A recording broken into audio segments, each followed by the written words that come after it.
I know for you guys to look at this is nothing but stress. Paint, how do I pick out paint? Very difficult, very honestly for us at Rustin Martin, our designers, probably one of the most difficult things that we do is choose paint colors for your house. Now I know that sounds crazy, but come on, look at this. This is just one little small green bank of paint.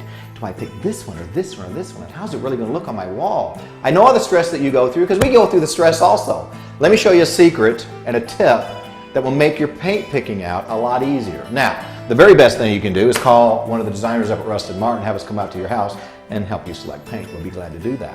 But let me show you if you're going to do it on your own. This is the little game. Ready? Ready? Red. Red. Red. Now, I got to pick one up off the floor. Here's my reds. Look at this. You pick paint colors out in threes, and here's the reason why. If I just showed you those two colors, would your eye be able to tell you which has more orange in it? Probably. But if I had them even closer in shades, even more difficult. By putting a third color with it, now you really see that's a magenta or a purple. You see that that's got a little more orange in it. And if I were going to line this up on the color wheel, and yes, let's go back to 5th grade, and remember the color wheel you had to paint, you see pink, less pink, more orange. And what looked like red is actually orange. And there's the most red color that I'd say traditional. Now, that works out great for all paint colors. I don't care if you're doing greens, browns, blues, blacks, purples, it doesn't matter. Put threes together. The other problem you have with picking out paint is this. You get it on the wall and it almost looks neon. It may be red, but you go, oh my gosh, it looks like the walls are glowing. That's called chroma, or actually how much actual color is in the paint.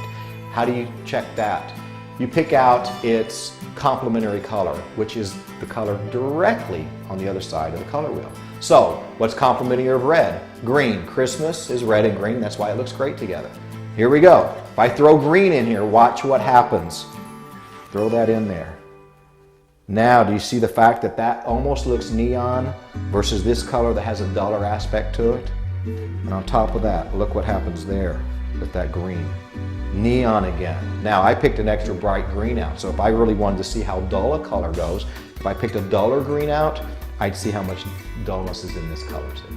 So, not as hard as it sounds, difficult in actual practicality of painting this a room out. Tip is, pick colors out in threes, and you'll make it much easier on yourself.